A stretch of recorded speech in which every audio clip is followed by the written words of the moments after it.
Guys আজকে আমরা enemy থেকে গালি খাওয়া চ্যালেঞ্জ করতে চলেছি। মানে এমন কিছু করব যেটা দেখে এনিমি যেন গালি দিতে বাধ্য হয়। এখন প্রশ্ন হলো সেটা কেমনে করব, তো চলেন দেখাই। তো এই অ্যাকাউন্টটা সিএস র্যাঙ্কে ট্রাই করব।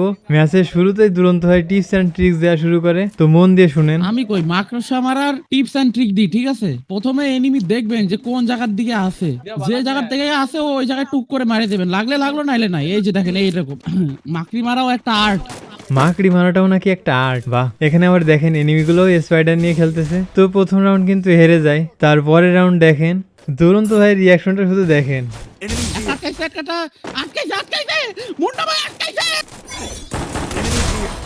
এমন নির্যাতন করে যদি আপনাকেও মারা হয় আপনারও কিন্তু গালি দিতে মন যাবে, তাই না? মানে তার খুশিটা দেখছেন একটু। তো যাই হোক, তারপর কিন্তু পরপর 2 রাউন্ড হেরে যায়। এখন আমরা চাইলে এখান থেকেও কামব্যাক করতে পারি, তাও শুধুমাত্র ঘুষি দিয়ে। কিন্তু ঘুষি দিয়ে আর ট্রাই করবো না, কারণ ভাই যদি এমন নির্যাতন করে ওদের হারায়, ওরা হয়তো লজায় গেমটাই ডিলিট করে দেবে। তো এই জন্য ভাবলাম গান দিয়েই খেলি। আসল কারণ বুঝতে পারলে সেটা মনে মনেই রাখেন। তো তারপরে এখানে ইন্টারেস্টিং একটা জিনিস ঘটে। আমি পরপর 3টাকে ওয়ান ট্যাপ দেওয়ার পর ভাবলাম আমি এখানে কোয়াড্রা পাবো। তারপর লাস্ট এনিমিকে খোঁজাখুঁজি করতে করতে নিজেই নক হয়ে যায়। এবার দুরন্ত ভাইয়ের কথাটা শুধু শুনেন।